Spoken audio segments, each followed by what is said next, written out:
Everyone, a very good morning to all of you. Dear students, as you know that we are discussing about conformational analysis. Yesterday we talked about the conformations of ethane and propane. And that discussion we knew that there are mainly two conformations of those compounds.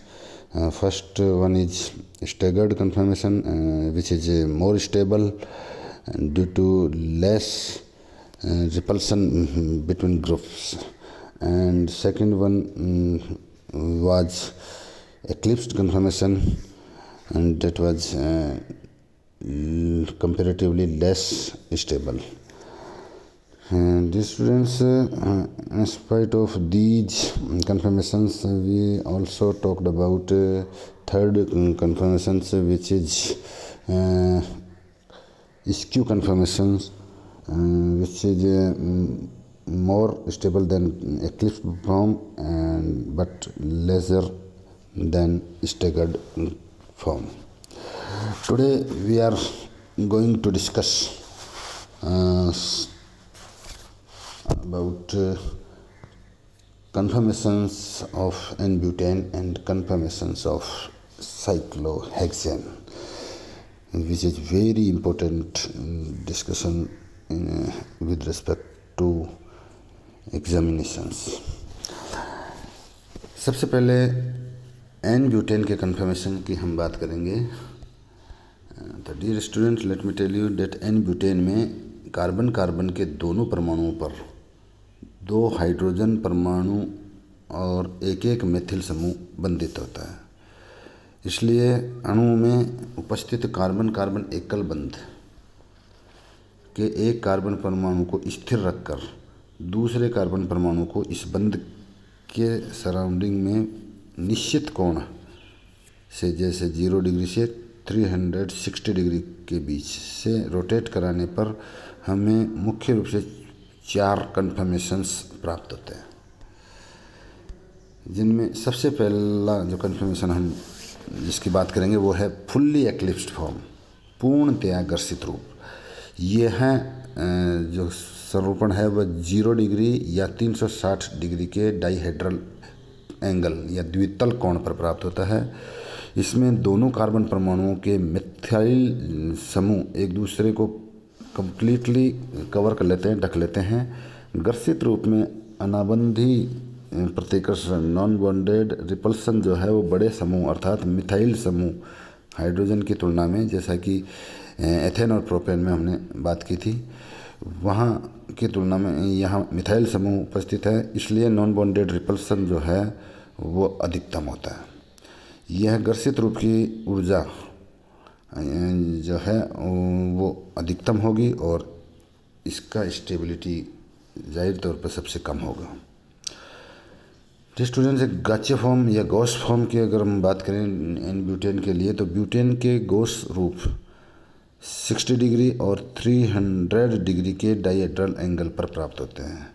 इसमें एक carbon का मिथिल समूह दूसरे carbon का hydrogen परमाणु और मिथिल समूह के बीच उपस्थित होता है. इसे हम विषमतलीय संरूपण भी कहते हैं. इस संरूपण में परमाणुओं के मध्य अनाबंधी प्रतिकर्षण या नॉन बॉन्डेड रिपल्सन जो है वो पूर्ण घर्षित रूप और घर्षित रूप से निम्न लेकिन स्टेगर्ड रूप या संतरित रूप से अधिक होता है. इसी कारण यह संरूपण या कन्फर्मेशन जो है वो पूर्ण स्वरूप घर्षित और घर्षित रूपों से अधिक स्थायी होता है और स्टेगर्ड या आंतरिक रूप से कम स्थायी होता है. डी स्टूडेंट्स, एक्लिप्स्ड फॉर्म या घर्षित रूप की अगर हम बात करें तो लेट मी टेल यू कि ये कन्फर्मेशंस 120 और 240 डिग्री के डाइहेड्रल एंगल पर प्राप्त होंगे. एक्लिप्स्ड फॉर्म में कार्बन परमाणु का मिथाइल समूह दूसरे कार्बन परमाणु के हाइड्रोजन समूह परमाणु के सामने होता है. इस रूप की जो एनर्जी है वो पूर्ण घर्षित रूप से कम होती है, परंतु ब्यूटेन के अन्य सभी रूपों से अधिक होती है. इसी कारण इसकी स्टेबिलिटी पूर्ण घर्षित रूप से अधिक होती है, लेकिन अणु के सभी रूपों से कम होती है। डियर स्टूडेंट्स, सबसे स्टेबल कन्फर्मेशंस जो है अन्य कंपाउंड्स की तरह एन ब्यूटेन के लिए भी स्टेगर्ड फॉर्म ही होती है। यह स्वरूपण 180 डिग्री के डायहेड्रल एंगल पर बनता है। इसमें दोनों मेथिल समूह एक दूसरे से अधिकतम दूरी पर होते हैं, एक दूसरे के एंटी पोजीशन पर होते हैं, जिसके फलस्वरूप स्टेगर्ड रूप में उत्पन्न नॉन बॉन्डेड रिपल्सन जो है वो न्यूनतम होता है और इसकी ऊर्जा भी अन्य रूपों से न्यूनतम होती है। इसलिए यह सर्वाधिक स्टेबल जो है कन्फर्मेशन है और इसको हम एंटी फॉर्म भी कहते हैं, क्योंकि दोनों मिथाइल समूह एक दूसरे के एंटी पोजीशन पर उपस्थित हैं, इसलिए इसको एंटी रूप भी कह दिया जाता है। डियर स्टूडेंट्स, कई बार ये एनर्जी के बढ़ते या घटते क्रम में या स्टेबिलिटी के बढ़ते या घटते क्रम में एन ब्यूटेन के सभी स्वरूपणों को व्यवस्थित करवाने से रिलेटेड क्वेश्चन पूछा जाता है। तो स्क्रीन पर हम देख पा रहे हैं कि सांत्रित रूप है, जो एंटी रूप है या स्टेगर्ड फॉर्म है, वो सबसे ज़्यादा स्टेबल है। गैस रूप उससे कम स्टेबल है। एक्लिप्स्ड की स्टेबिलिटी गॉस से भी कम है और पूर्ण एक्लिप्स्ड वो सबसे कम स्टेबल है। अगर अनाबंधी प्रतिकर्षण या नॉन बॉन्डेड रिपल्सन को आरोही या अवरोही क्रम में इंक्रीजिंग या डिक्रीजिंग ऑर्डर में पूछा जाता है, तो पूर्ण घर्षित रूप की तरफ नॉन बॉन्डेड रिपल्सन भी बढ़ता जाता है। ये स्टेगर्ड फॉर्म में सबसे कम होता है और फुल्ली एक्लिप्स्ड में ये सबसे ज़्यादा होता है। इसी प्रकार एनर्जी के इंक्रीजिंग या डिक्रीजिंग ऑर्डर से रिलेटेड कुछ पूछा जाता है, तो we should remember that staggered form की एनर्जी, जो पोटेंशियल एनर्जी है, वो मिनिमम होगी और फुल्ली एक्लिप्स्ड फॉर्म की एनर्जी की वैल्यू जो है वो मैक्सिमम होगी। जी स्टूडेंट्स, अगर इनको डायग्रामेटिक रूप से रिप्रेजेंट करना हो तो स्क्रीन पर हम देख सकते हैं कि फुल्ली एक्लिप्स्ड फॉर्म को फर्स्ट डायग्राम के रूप में दिखा सकते हैं। इसमें दोनों मिथाइल समूह एक दूसरे को पूर्णतः ढक लेते हैं और इससे अगर जो रूप है गैस रूप है, सेकंड और थर्ड जो फॉर्म है वो दोनों गैस रूप को रिप्रेजेंट करती हैं।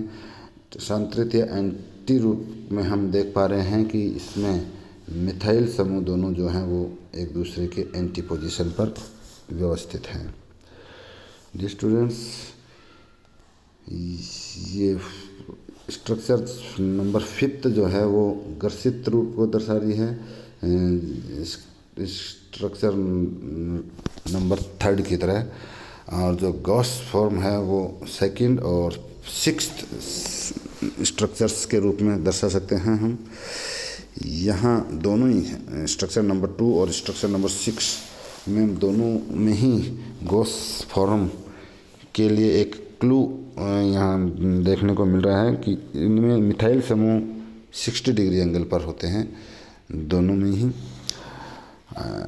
इसके बाद एन ब्यूटेन के आंतरिक स्वरूपण व पूर्ण घर्षित स्वरूपण को हम अगर sea horse formula, projection formula के रूप में दर्शाएं तो स्क्रीन पर हम दर्शाए गए डायग्राम के अनुसार आंतरिक या सांतरित रूप को और पूर्ण घर्षित रूप को निम्न प्रकार से हम रिप्रेजेंट कर सकते हैं। डियर स्टूडेंट्स, अगर अणु के एन ब्यूटेन के विभिन्न स्वरूपणों के एनर्जी प्रोफाइल की बात करें तो हम ब्यूटेन की ऊर्जा आरेख या ऊर्जा डायग्राम को स्क्रीन पर दिए गए डायग्राम के अनुसार हम रिप्रेजेंट कर सकते हैं। इसमें एक अक्ष पर हम पोटेंशियल एनर्जी रखते हैं और दूसरे अक्ष पर हम डाइहेड्रल एंगल को रिप्रेजेंट करते हैं। हम देख पा रहे हैं कि पूर्ण घर्षित रूप जो है वो 6.0 ये 0 डिग्री, ये और ये पूर्ण घर्षित रूप 360 डिग्री इन एंगल्स पर हैं। और इसकी पोटेंशियल एनर्जी जो है वो सबसे ज़्यादा है 6.0। इसी प्रकार आंतरिक या एंटी रूट जो है वो 180 डिग्री के एंगल पर है और जिसकी पोटेंशियल एनर्जी डायग्राम से स्पष्ट तौर से हम देख पा रहे हैं कि वो 0 डिग्री है। डियर स्टूडेंट्स, इसी प्रकार 60 डिग्री और 300 डिग्री पर गॉस फॉर्म को हमने रिप्रेजेंट किया है। एक्लिप्स्ड फॉर्म की अगर हम बात करें तो 120 और 240 डिग्री पर जिनके पोटेंशियल एनर्जी का मान 3.4 है, वहाँ पर हमने एक्लिप्स फॉर्म को शो किया है।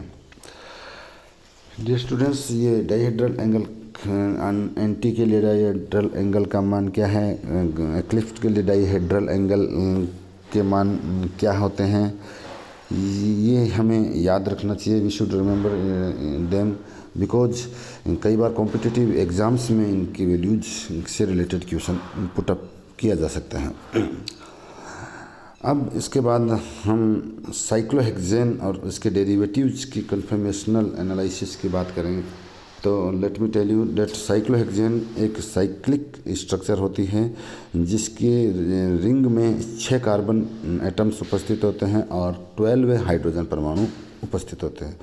ये जो 6 कार्बन परमाणु हैं वो sp3 संक्रित अवस्था में पाए जाते हैं और रिंग का प्रत्येक कार्बन परमाणु 2 दूसरे कार्बन परमाणु और 2 हाइड्रोजन परमाणु से सिग्मा बॉन्ड के द्वारा बॉन्डेड होता है।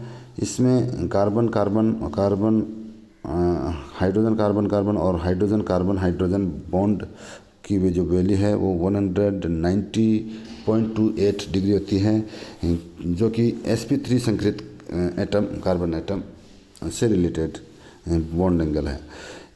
इसलिए यह एक असमतलीय अर्थात पुटित होता है जिसके कारण सभी कार्बन परमाणु एक तल में नहीं होते हैं।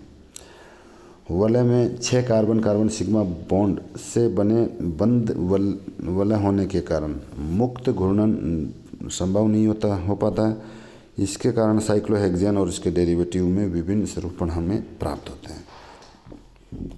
स्टूडेंट्स, जो 2 मुख्य कन्फर्मेशन साइक्लोहेक्सेन के होते हैं उनमें एक स्वरूपण को हम चेयर कन्फर्मेशन और दूसरे को हम बोट कन्फर्मेशन के नाम से जानते हैं।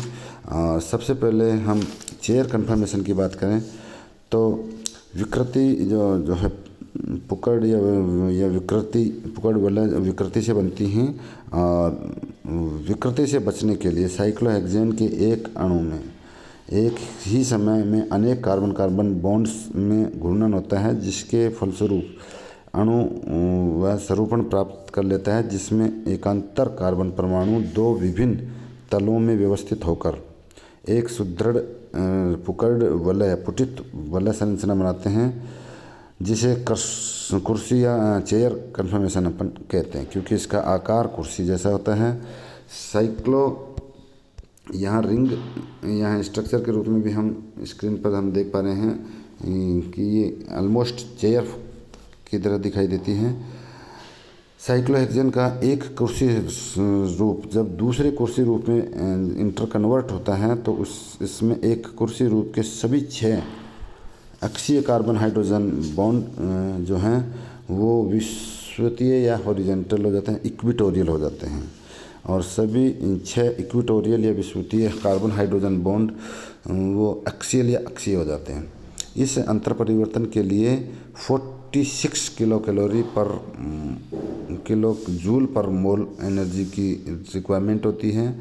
यद्यपि दोनों रूप समान हैं, चेयर फॉर्म के जो डायग्राम प्रदर्शन से स्पष्ट है कि इसमें 2 प्रकार के कार्बन हाइड्रोजन बॉन्ड उपस्थित होते हैं जिन्हें एक्सियल और इक्विटोरियल बॉन्ड के नाम से जानते हैं।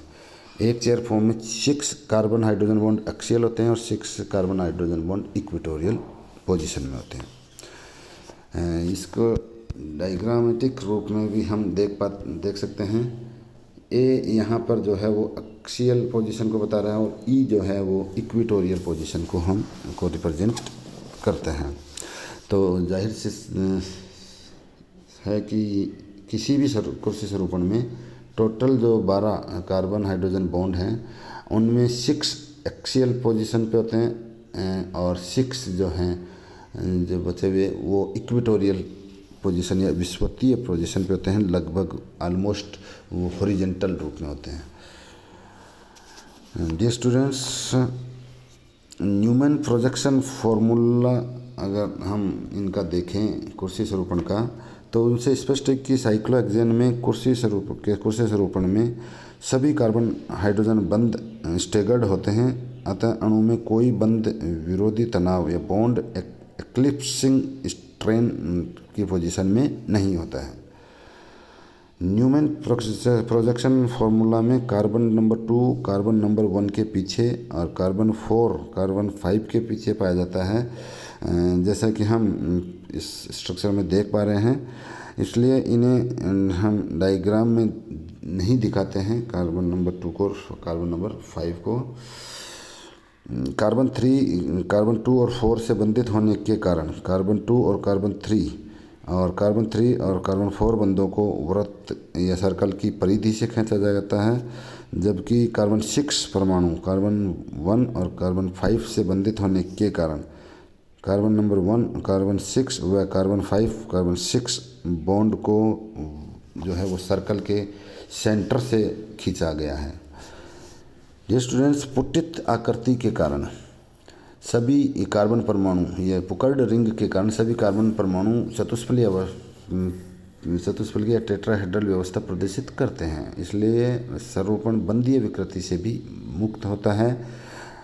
कुर्सी रूप में 2 निरंतर कार्बन परमाणुओं पर उपस्थित हाइड्रोजन की बंध दूरी में अंतर होना, जो अंतर है वो दोनों हाइड्रोजन परमाणुओं की वैन डर वाल त्रिज्याओं के योग से अधिक होने के कारण वैन डर वाल विकृति अर्थात त्रिविमीय विकृति भी अनुपस्थित रहती है।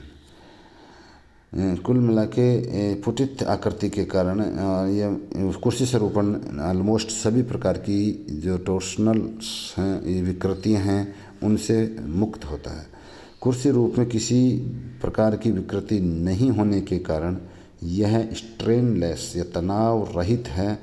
इसी कारण कुर्सी रूप एन एल्केन के या एन साइक्लोहेक्सेन के या साइक्लोहेक्सेन के समान अधिक स्थायी होता है। एन ब्यूटेन के समान कुर्सी स्वरूपण ज़्यादा स्थायी होता है, स्टेगर्ड फॉर्म में इसको मानते हैं। साइक्लोहेक्सेन के नौका स्वरूपण या बोट कन्फर्मेशन की अगर बात करें तो let me tell you that cyclohexane अणु में एक साथ कई कार्बन कार्बन बंद घूर्णनों के कारण यह अणु लचीली पुटित फ्लेक्सिबल पुकर्ड संरचना प्राप्त कर लेता है। इस संरचना में असमतलीय षटकोण के 2 विपरीत कोणों वाले कार्बन परमाणु शीर्ष की ओर मुड़ जाते हैं और शेष 4 कार्बन परमाणु एक ही तल में उपस्थित हो जाते हैं। इसी कारण वलय को नौका जैसी आकृति प्रदान करते हैं, जिसे हम नौका या बोट कन्फर्मेशन कहते हैं। बोट कन्फर्मेशन का न्यूमैन प्रोजेक्शन फार्मूला स्पष्ट करता है कि इसमें ग्रसित हाइड्रोजन के 4 युग्म C2, C3, C4, C5 पर उपस्थित होते हैं।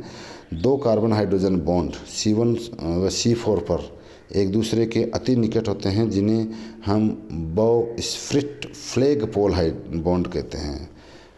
ये कार्बन C1, C4 फ्लैग पोल जो हैं बॉन्ड हैं उनमें रिपल्सन अधिक होता है और ये इसको अनस्टेबल बनाते हैं। इन कार्बन हाइड्रोजन बंद को बॉ-स्प्लिट फ्लैग पोल बॉन्ड इसलिए कहते हैं क्योंकि इनका आकाशीय अभिविन्यास जो है वो फ्लैग पोल और बॉ-स्प्लिट जैसा होता है।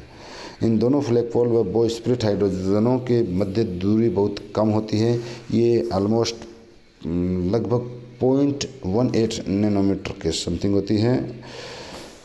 डी स्टूडेंट्स, हम बोट फॉर्म को हम अगर रिप्रेजेंट करना चाहें तो इसके डायग्राम को हम स्क्रीन पर दिए अनुसार उनको हम रिप्रेजेंट कर सकते हैं और इसका न्यूमैन प्रोजेक्शन फार्मूला भी हम स्क्रीन पर दिए गए फार्मूले के अनुसार ड्रॉ कर सकते हैं।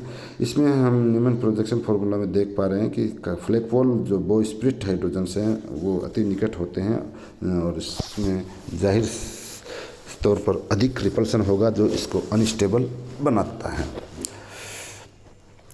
डी स्टूडेंट्स, 4 का जो घर्षित कार्बन हाइड्रोजन बॉन्ड हैं C2 C3 और C5 C6 पर उपस्थित होंगे। अतः इस रूप में जो है एक्लिप्सिंग या बंद विरोधी तनाव जो है अधिक मात्रा में पाया जाता है। इसी कारण नौका रूप जो है वो स्टेबल जो है कम होता है चेयर फॉर्म की तुलना में। नौका रूप में पर्याप्त विकृति भी उपस्थित होती है, जबकि कुर्सी रूप जो है वो तनाव रहित है, विकृति रहित होता है। और इसलिए जो नौका रूप की ऊर्जा कुर्सी स्वरूपण से अधिक होती है और इसका जो मान है वो 28.46 किलो जूल पर मोल अधिक होती है। स्टूडेंट्स, साइक्लोहेक्सेन से संबंधित कुछ और डिस्कशन हम नेक्स्ट वीडियो में डिस्कस करेंगे। इसमें हम बात करेंगे twist boat confirmation of cyclohexane और एनालिसिस ऑफ कन्फर्मेशंस ऑफ साइक्लोहेक्सेन्स। इसके अलावा हम साइक्लोहेक्सेन के मोनोप्रतिस्थापित व्युत्पन्नों के कन्फर्मेशनल एनालिसिस पर भी बात करेंगे।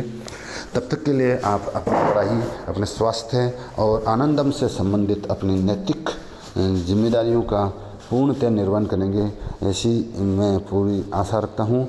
आनंदम से रिलेटेड जो बच्चे अपने कार्यों को डाल रहे हैं और नोट डाउन कर रहे हैं, उनको विशेष तौर पर मैं कॉन्ग्रेचुलेट करना चाहता हूँ। जो जिन्होंने अभी आनंदम से संबंधित कार्य को स्टार्ट नहीं किया है, उनसे मैं अनुरोध करता हूँ कि वो जल्दी ही इस दिशा में अपना काम स्टार्ट करें, क्योंकि ये आपके मार्कशीट में या आपके परसेंटेज बढ़ाने में ये काफ़ी हेल्पफुल होंगे। और न सिर्फ आपको प्रोफेशनल वे में ये हेल्प करेंगे, बल्कि आपको पर्सनली भी आपके जो व्यक्तित्व का उन्नयन जिसे हम कहते हैं, उस दिशा में भी ये बहुत काफ़ी कारगर साबित होंगे। इसीलिए आनंदम को आप आनंद के साथ इसको एंजॉय करते हुए आप इसको पूर्णतः सीरियसली लें। इसी के साथ आज के इस डिस्कशन में इतना ही। कल नए डिस्कशन के साथ हम फिर मिलते हैं। Goodbye, take care.